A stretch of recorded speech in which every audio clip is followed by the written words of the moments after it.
Will I see other boxes on the screen, or will they be hidden somehow from?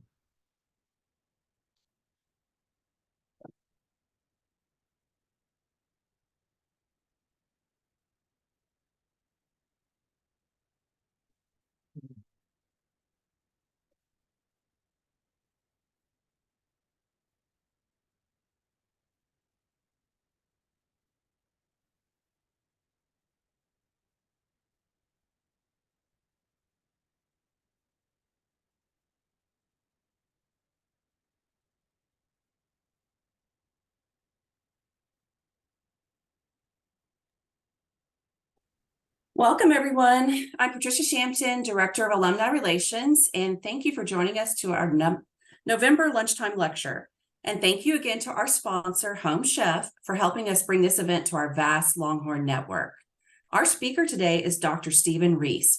Dr. Reese is an award-winning professor who has served in various capacities on the UT faculty since 1982 and now holds the Jesse H. Jones Professorship in Moody College School of Journalism and Media.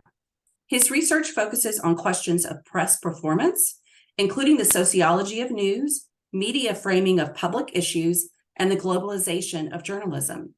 He's written more than 50 scholarly articles, chapters, and books. Most recently, he co-edited Networked China, Global Dynamics of Digital Media and Civic Engagement, and authored The Crisis of the Institutional Press, which is also the title of his talk today. Please help me welcome Dr. Stephen Reese.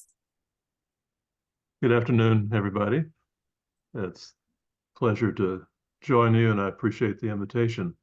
I've got a lot on my mind these days, so I hope I don't pack too much into our discussion, but what I want to do is to introduce some general context of the issues that I'll be taking up, and then discuss the particular matters concerning the press. And journalism, of course, is my area.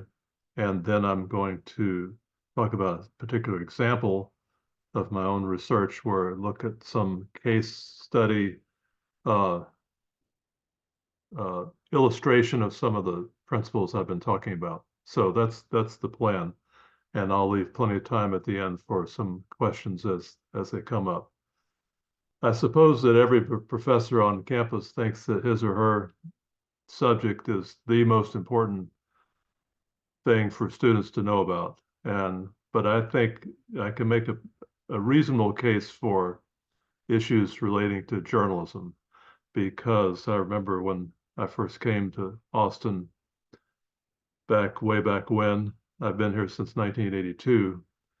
And when I would tell people I'm professor in the School of Journalism, they would say, "Oh, that's interesting. We move on to something else." And now when I say I'm in journalism, they have sort of a funny look in their eye, expression, and so, oh, okay, like, yeah, that's a challenging subject to take up. But if we think about the implications, the consequences for the media ecosystem and the damage that's been done to the reliability of the press and journalism, we can see it has really severe consequences. In fact, Speaker Mike Johnson of the House of Representatives has said recently in an interview that he's concerned about the decline in trust in institutions. And I agree with him. I may not agree with a lot of else he says, but we would have common ground on that.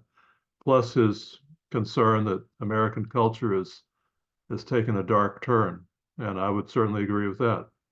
We may disagree on the reasons why that's happened, and the solutions to it, but certainly this is an set of issues that's on a lot of people's minds across the political spectrum. Let me go over here to my slides, and I've just prepared some things to make it possible to focus my comments and make it a little easier to pace through this discussion. But this is the book that was mentioned a moment ago that summarizes a lot of these issues. In my mind, it's something I wanted to do here at this stage in my career is to go back and really take stock of the concerns that I have about journalism, and particularly then the institutional press. And it has a certain development in how to cover stories, which I'll touch on in a little bit, which is why I have the illustration of the Capitol riot here. But this book came out a couple years ago, and basically it's my attempt to go back and figure out all these many issues that I've had a chance to witness over the course of my career in the last 41 years. And I feel like, you know, if you stick around long enough, you become more historically minded. And so I'm looking back as well as looking forward to see what's to be done about it. Because clearly there is a problem with the press with terms of the trust in which it's held, the way people respond to media, to journalism. All these things get mixed in together and make it a little difficult to be specific about what it is we're referring to. Is it the media? Is it the mainstream media? Is it journalism? Is it this larger ecosystem? So one of the points I'm going to make is that in order to understand what's happening, we have to think about the media ecosystem. No longer is it a single organization, easy to target, perhaps easier to trust, as in, for example, one of our University of Texas former students, Walter Cronkite, you know, it's pretty clear what we meant by serious journalism. Now, of course, it's not too clear, and that's one of the challenges that I have in my class. I teach a signature class to entering freshmen of 100 students, and I've also taught a Plan 2 class recently on conspiracy theories. So you see, I'm working kind of both ends of the street there, but in terms of the challenge that I have in working with young people, it's to be able to talk about the challenges to the democratic system in general, the values that we have as an American society, without it derailing into a biased discussion, or they think I'm loading up on one side or the other, but to sort of take out that the democracy part of it, talk about that in a different kind of frame of reference. That's something I never did in years past. And now increasingly, I think it's really important to introduce some of these issues in a broader context with the dangers that we see to that the institution is facing. So of course, I don't have to tell any of you this, that we're in a post-truth era, and that's a context for all of this material to appreciate some of the difficulties that we have in really knowing what's true and what can be relied on. So these are concerns that have been in the making for a long time, and yet they come to a head when it pertains to journalism. Of course, there have been a lot of people writing on these subjects and thinking about authoritarianism, populism, totalitarianism, the dangers that democracy faces. And you tend to find a couple of camps splitting up here. One is even people in the social sciences think, well, you know, institutions are pretty strong, and the American society has these two strong political parties, and we don't need to really worry about things going off the rails with the institutional framework. And others think, yeah, we need to be concerned about it. Don't have to go back to Hannah Arendt in the mid 20th century, but more recently, people like who have been writing, Tim Snyder at Yale University, the others regarding misinformation and the degree to which misinformation can pave the way for authoritarian rule. and direction. So in fact, at some point you reach the point where that Hannah Arendt warned us about, that millions had come to believe everything is possible, nothing is true. So things are not tested against the truth and empirical reality in the way that perhaps was once easier to do. That's a big challenge. Now, press has a lot of enemies, and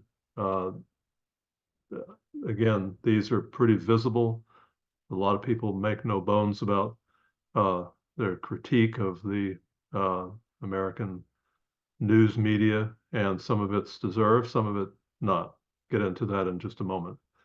But certainly the enemies of the press include, on the political side, we have this populist authoritarian attack. I'll mix those terms up here, but I think that certainly there were many political leaders before Donald Trump who made it a point to attack the news media, but I suppose he's made a more aggressive task of it and a point of it, and become more energetic about doing it himself and his followers. Or it's a point of faith. A tenet of the ideology is that the press cannot be trusted, and so this spills out into a variety of issues of trust. Trust in liberal democracy in general. A number of people, proportion of people favoring authoritarian rule has been increasing, including among young people. There's been a decline in trust of expertise in general, and elites. Elites have gotten a bad name, but we need elites who know what they're talking about to help guide public policy. And of course, the trust in institutions has declined against the ceaseless, continual attack on institutions in this society, constantly being challenged, and a lot of this is rhetorical, but it still has taken its toll. And of course, you have, even within the media, there are institutional structures that I might call the counter institution. So you don't have to go to the extreme of Alex Jones to an InfoWars to say, well, here's a counterweight to traditional legitimate journalism. But you see it in the media bias industry. There are a host of organizations out there designed to challenge the traditional media as media. Okay, media watchdogs can have their place, but not to the extent that it's unfounded. There is a lot of money funding that some of this institutional attacks, and including what's come about that I would term the conspiratorial media industrial complex. A lot of these conspiracies are grounded in a whole host of social media platforms and alternative media which do not play by the rules of traditional journalistic work.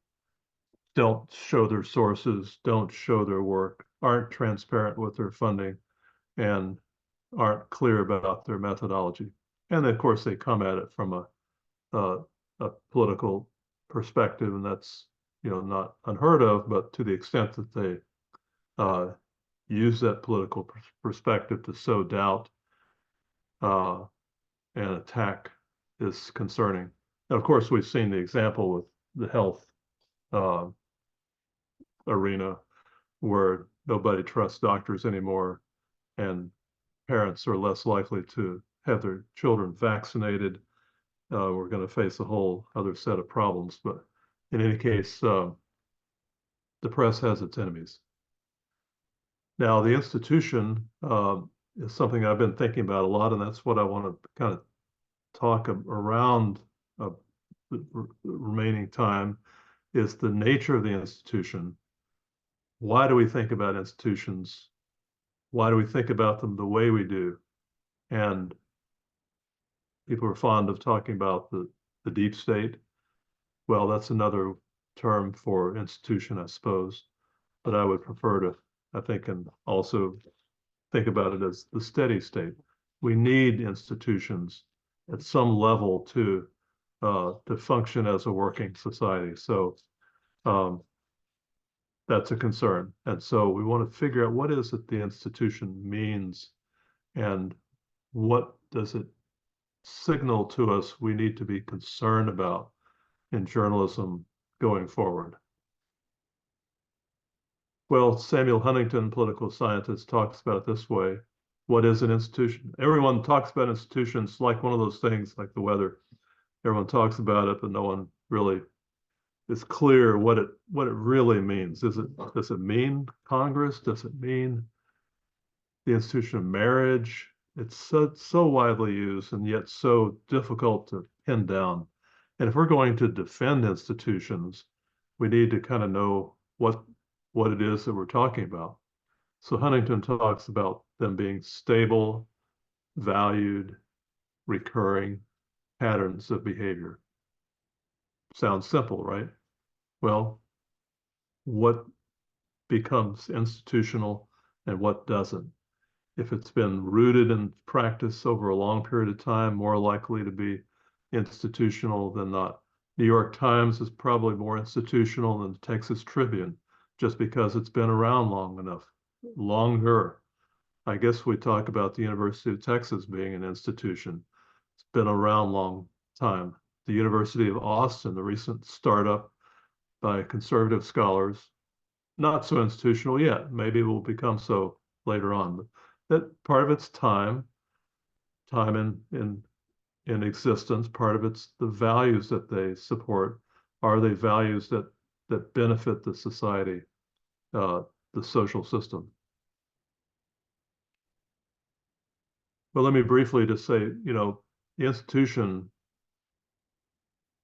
has brought some of this on itself. It's not perfect. And so I find in a school of journalism like mine, of course, we're defenders of journalism. We think we know what we mean by good journalism. We hope to train students to do it. We're trying. But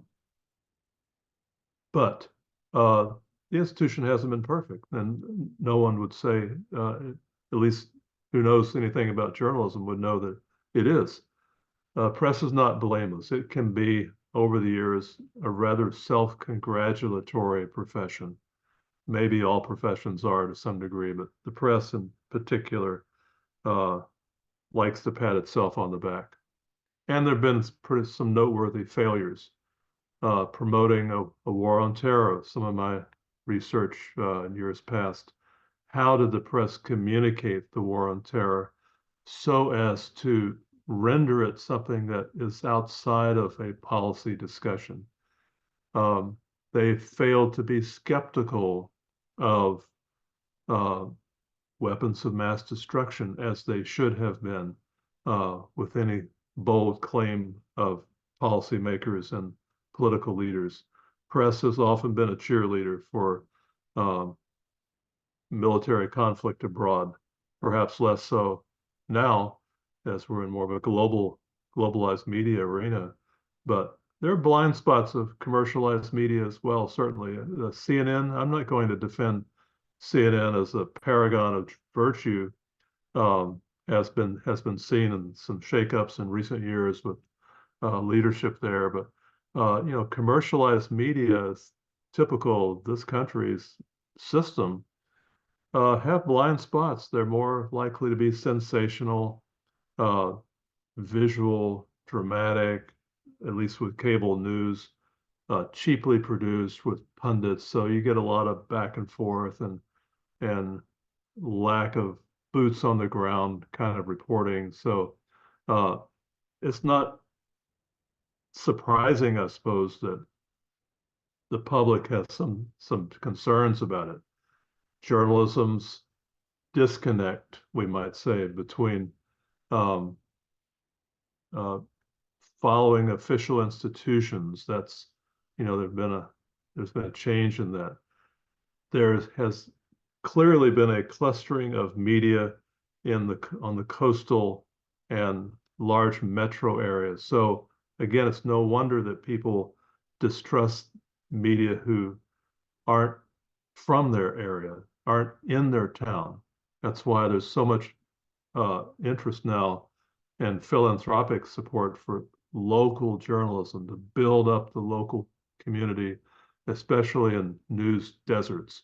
So when you have the main sources of information be from large metropolitan areas, coastal areas, those are more likely to be metro democratic uh, communities, blue states. And it's not surprising they're part of a different kind of culture than a lot of people occupy in these so-called flyover states. So, for a number of reasons why the seeds of doubt have been I don't know, mix my metaphors here, but self-inflicted seeds of doubt. Let's put it that way. And I'll come back and fix that later. So we've kind of had a funny situation we've found ourselves arriving to as scholars because we need to take into account these failures and shortcomings. But I think over the years of like my career, we always assumed it was easy to be a critic. It was easy to criticize media. It was easy to teach media literacy. So, here's how they're fooling you. Here's what you need to be aware of. Oh, okay, I won't be fooled again. Well, we have to be uh, a combination now of champion and critic. Yes, critic, but be a champion of the institution to the extent we identify what's worth saving and what's important to preserve. Because if the institution goes down, we're not quite sure what lies on the other side of that. What is beyond the institution? Is it chaos?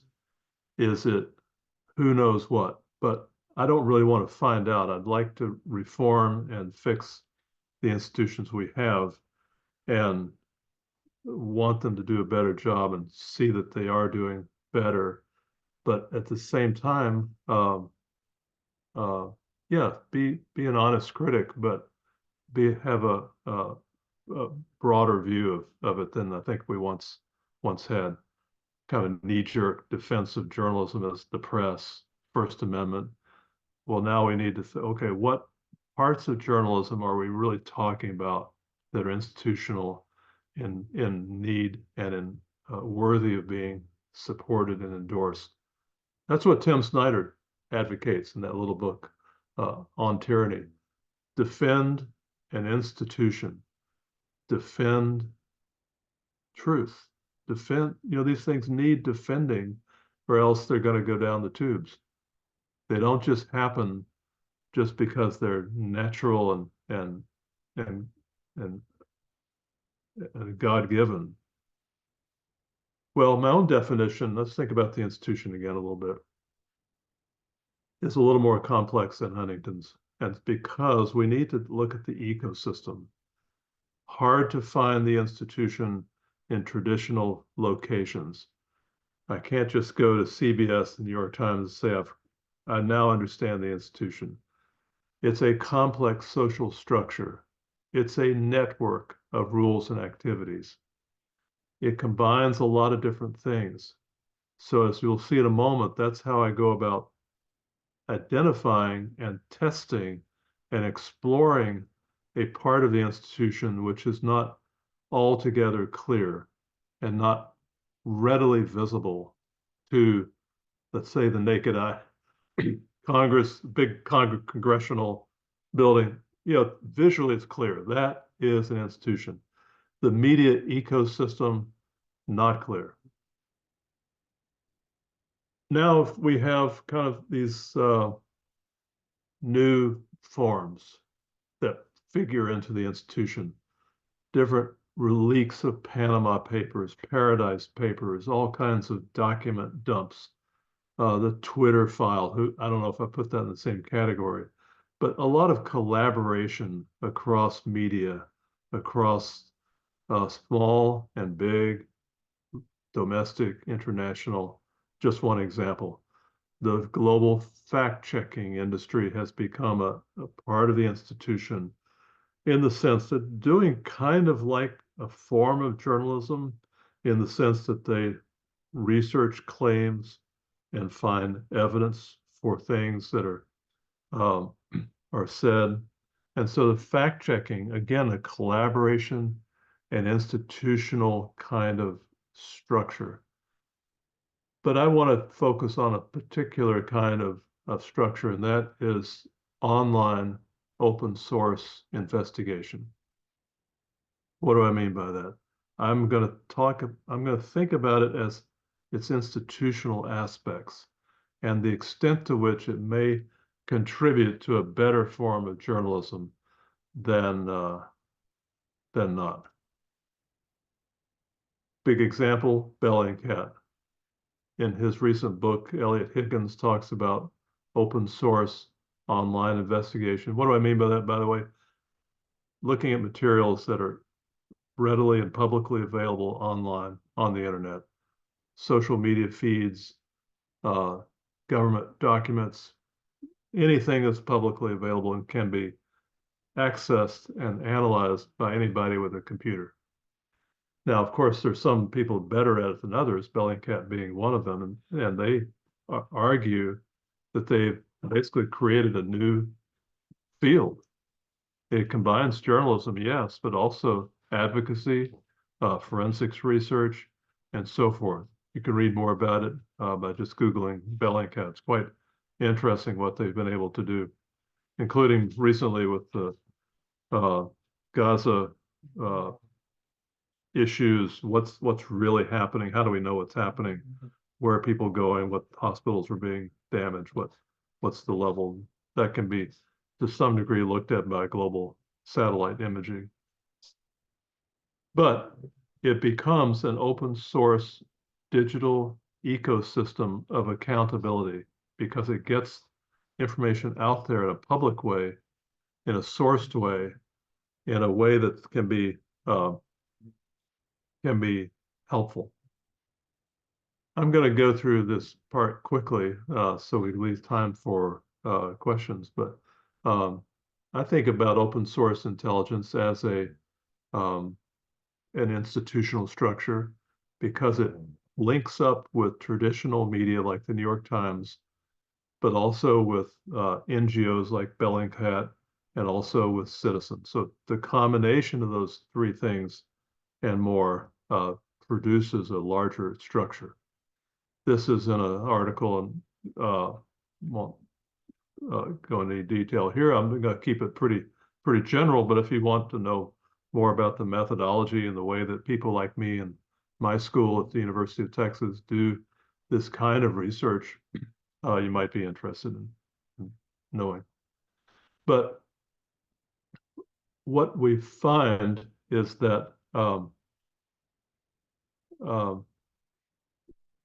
I can look at Twitter patterns and see who's involved in this type of research. And particularly, this is something I did after January 6th insurrection. I'll come back to it here in a moment.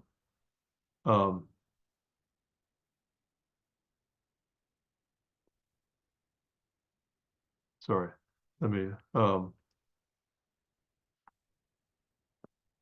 I had two presentations going here, and I think I picked the one that didn't belong, but let me just talk about in general what it is I found, and you might find it more interesting than me going into greater detail. But let me back up here. The thing that I was studying as a case study is the January 6th insurrection. And how did I do that? A lot of the open source intelligence is online. by the rioters themselves, putting a lot of material um, on the internet through their social media feeds, through their all kinds of things. The images that were taken were all became available, and so this is something that is kind of interesting to see how it is that those images that were all online could be analyzed in a way um, that's open source and institutional. And so what I did was to go, let me find I'll just use this as a backdrop here and just talk around it. Um, the um, Twitter helps identify who's doing what. And we can see that a lot of the work that's happening around the January 6th riot has been done online on social media. And so basically these open source intelligence investigators would go and identify these people by looking at their images and cross-referencing them to others, what others have. So it's archived and then available for them to analyze to the point where they can see how who's who. For example, one of the uh, guys that was identified as zip tie guy. Why do they call him zip tie guy? How did they know it's zip tie guy? Because they identified his mom and found her images of them together outside the lawn of the Capitol and were able to back it up from there. So a lot of these people have been posted online, identified by open source people, and turned over to the FBI. So this is one of those issues that's still going on. It's interesting to see how since the January of 2021, right? You see the FBI is still working through these cases. A number of them are in jail. A number of cases have been brought to trial, but they're still going on. And this is something that's really fascinating because it's the largest single investigation the FBI has ever done, and they would not have been able to accomplish it without the help of online investigators.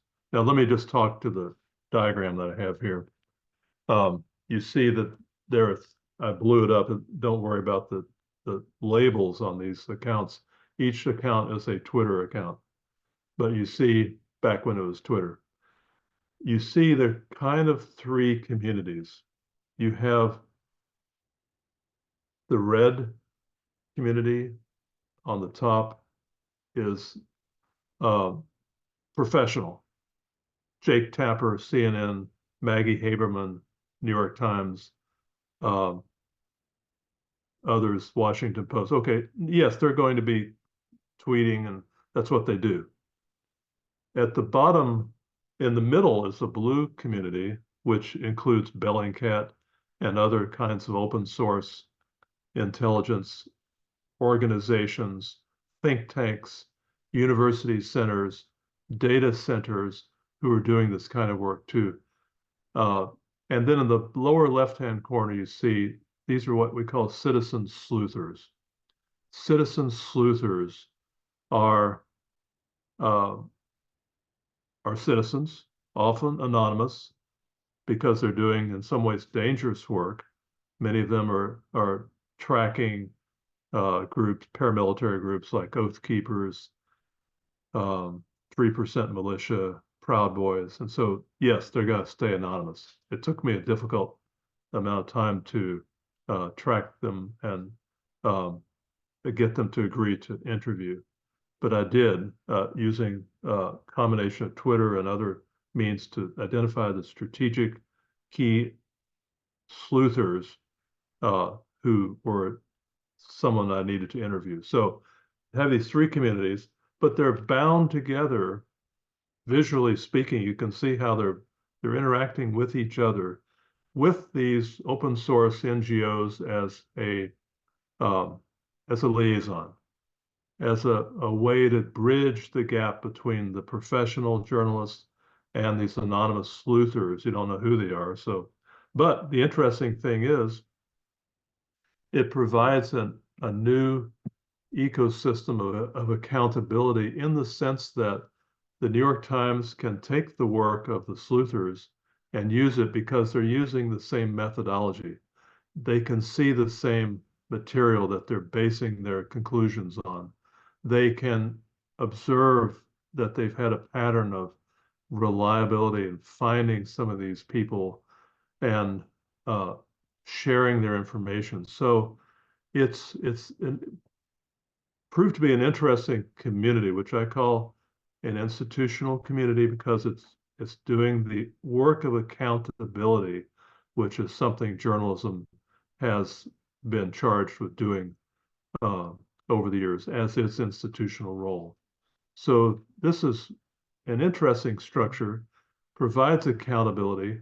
You can talk to these people and see how interested they are in trying to work with journalists, beginning to trust journalists a little more because they see they can be relied on, at least the ones they choose to work with. And so there's accountability. Of course, they also, I'm talking about the citizen sleuthers, they kind of get a kick out of it because it's been gamified. A lot of these people are gamers. So they work on back channel, Discord, and other platforms to share their work. And uh, they get a kick out of it because it's like solving a puzzle. Who is zip tie guy? Who is pink hat lady? Um, who are these rioters and what are their identities? Because if we need if they've broken the law and beat up a policeman or caused serious injury to law enforcement, that's something the FBI will be interested in, and this is something they can contribute to that law enforcement process. So the open source investigation online is just one new manifestation of an emerging institutional structure. So this is something that I found interesting because I do like to be hopeful about the prospects for journalism.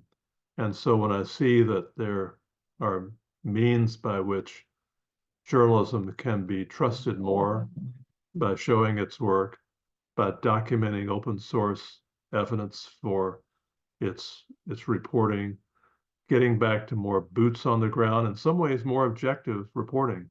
You know, whatever you think about objectivity, if you can see the images, you will be able to trust it more.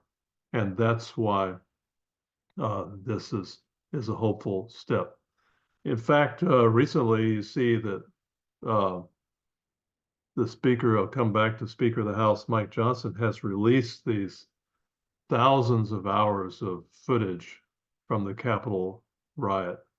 And it was a promise he made to his supporters that he was going to do that because up until now, some things were released.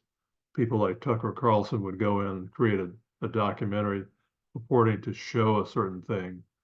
But now I think actually it's probably a positive step for Speaker Johnson to release this footage because I have to believe that once it all gets out there, it is what it is. And that's an accumulation of archived open source evidence, boots on the ground evidence that will allow the truth to come out and to make it resistant to revisionism. We've seen a lot of revisionism of history in various cases. I won't single anyone out in particular, but it's easy to go back and be revisionist. But as one sleuther told me, if you believe in the big lie, you need receipts. And that's a kind of journalistic mindset that this new institutional structure is beginning to to support. So let me stop there. I've talked long enough about the context, the institution, and some of these new structures, but maybe you have some questions about that or anything else. And I'm going to stop sharing here and go back to my screen. And I'm told that there's a Q&A feature here at the Yeah. and so I'm looking at it now on my little box. Yeah, we've got a question from Daniel. He gives you some background, but I would like to read it to the group so they just have it. Okay. It says, Dear Professor Reese, it's great that you're speaking about this important topic. I have a question regarding the consequences of violating ethical standards in journalism. We published an article this year about the consequences of violation of ethical standards that pertain to reporting on a victim of a crisis.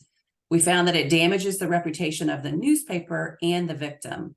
My question relates to the consequences of ethical violations on the reporters. Are professional bodies able to punish reporters for violations or ethical standard violations? Does it have an impact if they are? Well, ethics by definition are not, things that are good to do, but not illegal to do. And so certainly the ethical lapses in journalism have led to change. Certainly journalists have been scandalized and run out of the organization, were fired, and sort of notorious of like a whole list of people come to my mind. But yeah, I think it has to have an impact. Now again, people get mixed up in terms of, well, which organizations are adhering to ethical standards and which couldn't care less.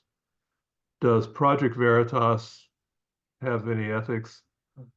Well, I would say not much. They'll secretly tape people and use it to embarrass them in a way that's selective. You have to decide. But yes, the professional sphere, legitimate news organizations, surely ethical violations are exposed, and when they are exposed, the person does suffer serious consequences. Okay, we've got a next one that's from CK. How can we teach young people that TikTok, Instagram, and Facebook, etc., is not a good, reliable resource for fact-based? Yeah, they have. Good question. That comes up all the time because, again, to the student mind, the online world is flat.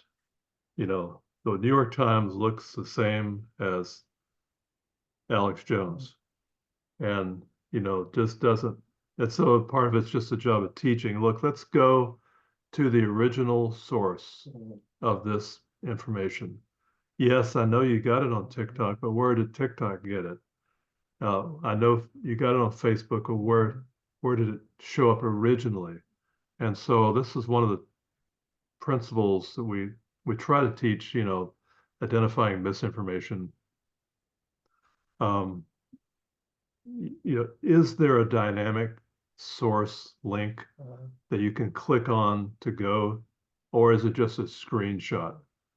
Just a screenshot is a clear warning signal that this is a conspiracy theorist that's just trying to advance their beef.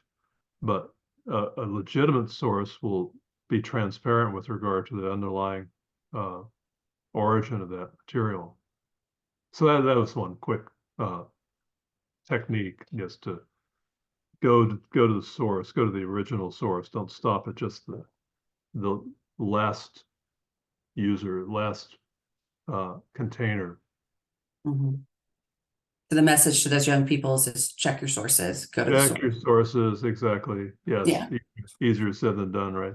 Right, especially today. Another interesting question, what impact does AI have on journalism? Hard to say yet. Of course, there's a lot of doom and gloom, moral panic about This is going to ruin from Hollywood to journalism everywhere in between.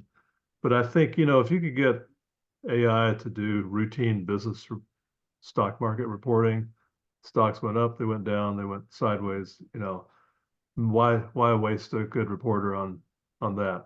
Why not routinize, automate some of the basic high school football scores? Why not have AI do a high school football beat? Maybe it put the local high school football reporter out of the job, but maybe it would move him or her over somewhere else where they could do reporting of a more in-depth nature. So a lot of it's so early, just remains to be seen. But one would hope that AI could be used to automate some kind of boring and routine task and free up labor for more interesting stuff. Okay, this question is from Mike. Dr. Reese, would you say that what happens in the US with the media would be the same for Latin America? Are you aware of the crisis in Panama at this moment, in which social media has moved the masses and media doesn't have any credibility? Yeah, there's so many crises around the world lately. That's one I have not been tracking, but certainly, I mean, the populist move is not confined to the U.S. Look at India, Brazil, Latin America, Philippines, every which way. But yeah, so the question was, yeah, it worked. The dynamic works the same everywhere. There's a move to delegitimize the trusted media because it makes it easier for the authoritarian strong person to do what they want to do. That's an impediment to the authoritarian if the truth is there's a watchdog or a counterweight or something like that. So absolutely, these are dynamics that are not confined at all to the U.S. And in fact, a lot of the sleuthers are from Europe. They also, so it becomes kind of a global community of rectifying some of these abuses so shoring up some of the journalistic work while having some very similar concerns with the rise of authoritarianism and populist leaders. I don't think that's a good answer, but it's a very global problem. Sure. Yeah. We've got another question about verifying sources. This one's from Karen. So, how do we teach our grandchildren, our children, how to understand news sources and evaluate them? Yeah, just think about the source. Of course, I said that already, but who has something to gain from this story? What is their motivation? What are their values that are guiding their work?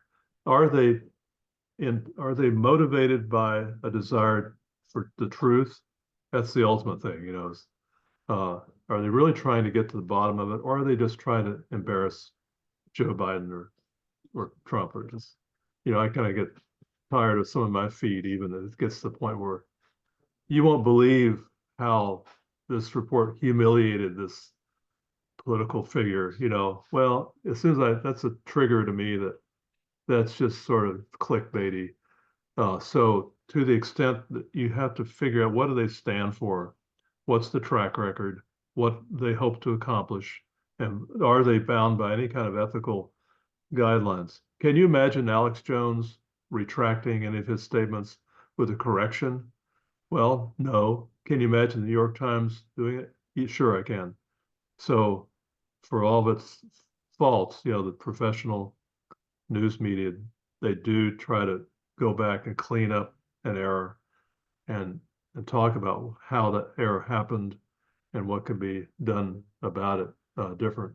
So yeah, it's an ongoing process. That's the class I teach, as I mentioned, news literacy. It's constantly looking at things and okay, I try to give them some general rules of thumb, but also look at the general context.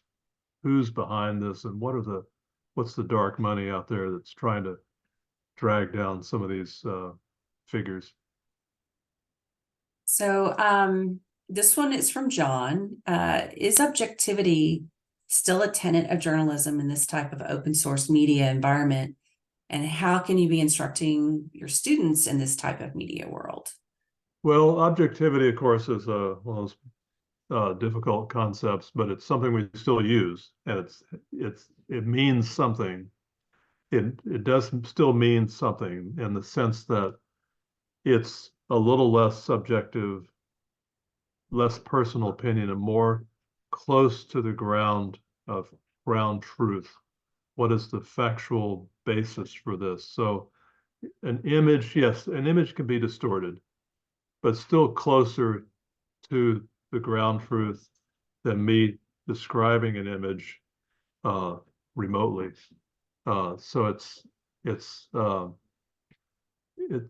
objectivity. I do argue in some ways that open source is reanimating a spirit of objectivity in the sense that pushes journalism closer to the ground of original evidence. We've got plenty of pundits on cable news talking about how they feel, what they think, who's bad and who's good. What's lacking so many times is actual evidence. So to the extent that open source provides that, okay, you're moving in that direction at least. It's not a holy grail kind of thing, but at least you can see it's something more objective than something else. Is there more of me in there distorting it or subjectifying it, or less? You can sort of think about a continuum in that respect. Do you think reporters are looking for info to support conclusions that they already have? Is that the motivation for some? So the political, some of them are, but I don't necessarily consider them as part of the institution. Now, there are organs of opinion, political journals of opinion, reason.com, libertarian. Okay, they'll have come at it from a libertarian perspective, but I don't think they lie about it. So there's a difference between having your claims and having some evidence for it and just out and out lying about it or making it up. And of course, that's what Alex Jones has made a bunch of money doing, and others like him. So, yeah.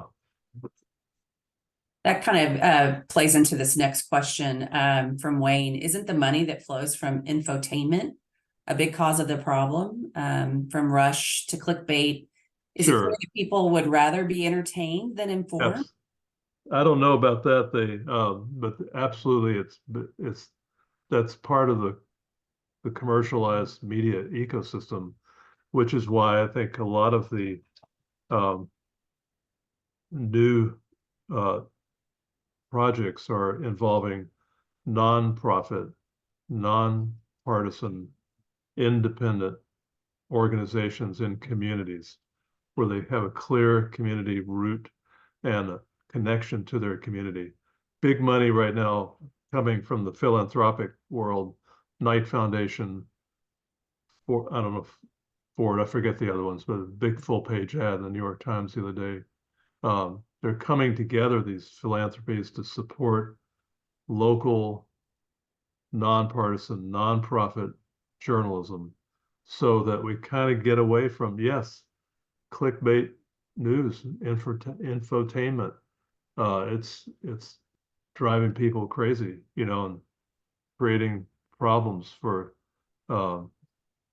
public policy. So hopefully there's some new kinds of journalistic projects on the horizon, because there's kind of a general recognition we got to do something. Left, right, and in between, they seem to agree social media is kind of out of control, and you can't just have an ecosystem where one person controls an entire wing of the ecosystem. I'm talking about you, Elon Musk. Do you think these new projects are a way to reverse that trend? Or do you Yes, have some that's other? the hope. That's the hope. I have to take hope from that. Okay. It's still the money that's going into it. It's starting to build. Until now, it's been fairly minuscule. But you got to get something that's not driven by algorithmic appeal of clickbaity kinds of stuff. I see a colleague of mine here, Federico Suburvi, on the Q&A. So It's a great question. You want to go ahead and answer yeah. that one? Yeah. Talking about the Univision,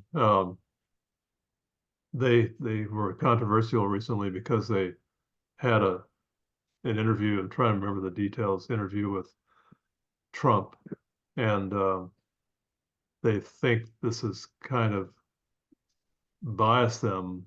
Wondering what their motivation are. I do have concerns about that. That this the extent to which we've got a lot of, I don't want to get off on certain political figures, but they've sort of tipped their hand a little bit in a certain direction, and it makes you wonder what their agenda is. That's an important organization, Univision, and the extent to which they start siding with one candidate or the other, it's problematic. I've no doubt about it. Yeah. This is Yeah, our I didn't last get that. question, though. Yeah. Just wanted to jump in. This is important because we do see, what do you think of the future trend line of nonprofit journalism, such as The Guardian, Texas Yeah. Tribune? Yeah, it's a bright. Texas Tribune had a few layoffs here recently, but until then it was going in an uphill expansion. So absolutely, nonprofit is kind of the way forward right now. That's a lot of my colleagues are looking into that and thinking of how could this be encouraged, supported, because it's so important. So yes, the Texas Tribune is like the shining star to the extent, yes, you can subscribe. This model, mixed model, seems to be helpful. They have their book fair, their tote bags, their subscriber voluntary, so we don't exclude people who can't afford to pay for news, but very helpful. And the Guardian, of course, has been a strong anchor in that part of the world with its model of its own foundation support. So yeah, otherwise it's commercial all the way. And if you can't get news unless you pay for it, it's going to privilege those who have the wherewithal to buy what they want. Yeah. Well, thank you so much, Dr. Reese, for speaking with us today. It was really informative, and we really appreciate you joining us. And thank you to everybody that tuned in today. Yeah.